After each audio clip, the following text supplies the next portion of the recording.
Hello students, आज हम पढ़ रहे हैं लेसन नंबर 2 का जो लास्ट टॉपिक हमारा रहता है पेज नंबर 48 पे।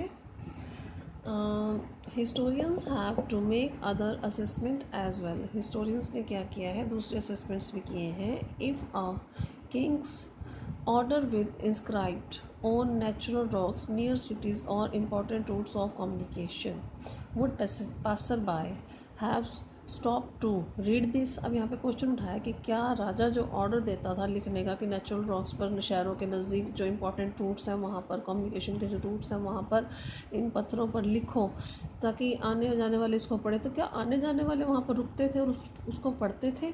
Most people were probably not literate, क्योंकि ज़्यादातर जो लोग थे वो पढ़े लिखे नहीं थे।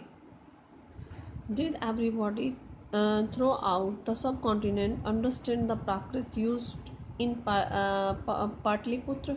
अब क्या इस सब कॉन्टिनेंट के अंदर सभी जो प्राकृत लैंग्वेज जो यूज़ की जाती थी पाटलिपुत्र के अंदर, क्या उसको वो समझते थे? Would the order of the king have been followed?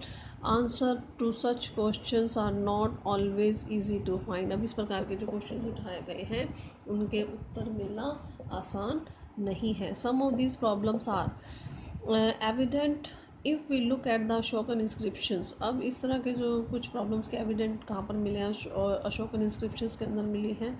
अब इसमें जो सोर्स 11 है उसमें क्या लिखा गया है इसके, which have often been interpreted as reflecting the anguish of the ruler. अब इसके अंदर क्या दिखाया गया है, ज़्यादातर किसको दिखाया गया है? जो दुख था जो रूलर का, उसको शो किया गया है, उसको दर्शाता है। As well as marking a change in his attitude toward warfare. और जो उसके अंदर जो बदलाव आते हैं लड़ाई को लेकर, उन चेंजेस को भी इसमें मार्क किया गया है। एज वी शैल सी, जैसा कि हमने देखा, the situations become more complex. जो सिचुएशंस हैं और ज़्यादा कॉम्प्लेक्स हो जाती हैं। Once we move beyond reading the inscription at face value. जब हम इन इंस्क्रिप्शंस के परे जाकर और ज़्यादा हम इनके बारे में जानने की कोशिश करते हैं।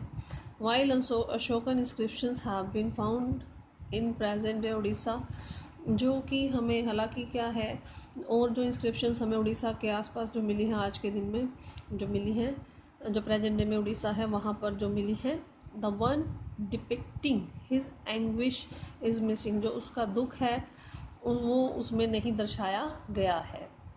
इन other word the inscription has not been found in the region that were conquered.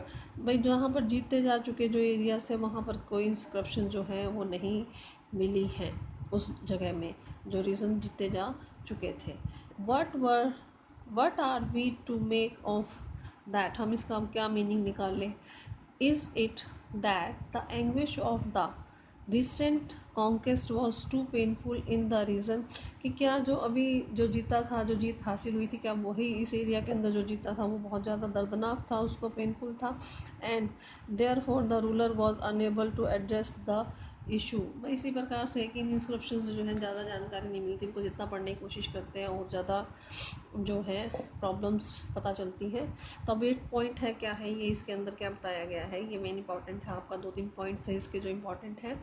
The limitations of inscriptional evidence, कि जो एविडेंस मिले हैं इंस्क्रिप्शंस के, उनकी क्या लिमिटेशंस हैं या इंस्क्रिप्शन की लिमिटेशन। सबसे पहले तो यहाँ पे मैंने अंडरलाइन किए हुए हैं, बस इन्हीं को ही समझ लेना आप इस पैराग्राफ के अंदर, कि लेटर्स आर वेरी फैंटली। जो लेटर्स लिखे गए हैं क्या है, वो फैंटली हैं। फैंटली मीन्स क्या होता है, हल्के उकेरे गए हैं, लाइट है। जो उकेरा गया ना पत्थरों पे वो लाइट है, फैंटली एनग्रेव्ड। सेकंड क्या है यहाँ पर, इंस्क्रिप्शंस में बी डैमेज्ड।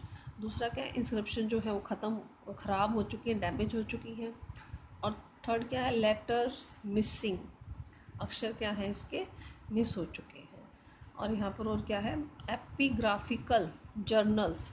जो एपिग्राफिकल जर्नल्स हैं, जर्नल स्कॉलर्स जो हैं, आर कॉन्स्टेंटली डिबेटिंग, उन्होंने लगातार डिबेट किया है और डिस्कशन किया है alternative way of reading inscriptions, कि कोई और अल्टरनेटिव तरीका निकाला जाए जिनसे कि इन इंस्क्रिप्शंस को पढ़ा जाए। तो ये 3 इसकी मेन प्रॉब्लम्स थी।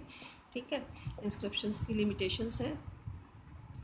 Although several thousand inscriptions have been discovered, बहुत सारी जो इंस्क्रिप्शंस है हज़ारों में वो डिस्कवर की गई हैं।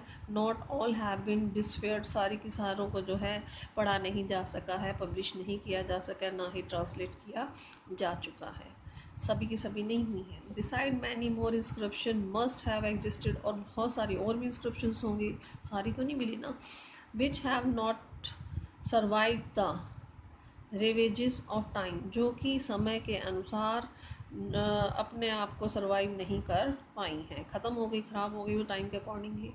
So what is available at the present is probably only a fraction of what was inscribed, क्या जो अब हमें मिली हैं ये किसी और इंस्क्रिप्शन का हिस्सा है, कि क्या कहना चाह रहा था उसका थोड़ा सा हिस्सा है, क्या ये सारी प्रॉपर नहीं है ये।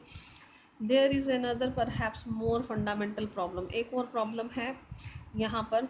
Not everything that we may consider politically और economically significant was necessarily recorded in inscriptions, के इन इंस्क्रिप्शंस के अंदर और क्या प्रॉब्लम फेस की गई है कि जो पॉलिटिकली और इकोनॉमिकली जो महत्व है और वो ज़रूरी नहीं है कि वही लिखा गया है इन इंस्क्रिप्शंस के अंदर जो रिकॉर्ड किया गया है। और intense routine agricultural practices and the joy and the sorrow of the daily existence find no mention in the inscription.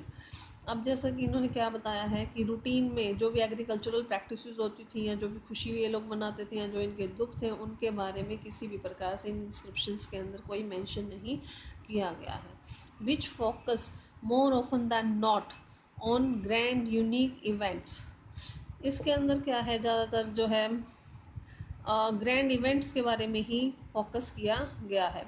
Beside the contents of inscription almost invariably project the perspective of the person who commission them. अब ज़्यादातर inscription के अंदर क्या लिखा जाता था, ये किसका प्रोजेक्ट होती थी, जो इसको लिखवाता था, ठीक है, उसका ये प्रोजेक्ट होती थी एक किस्म से।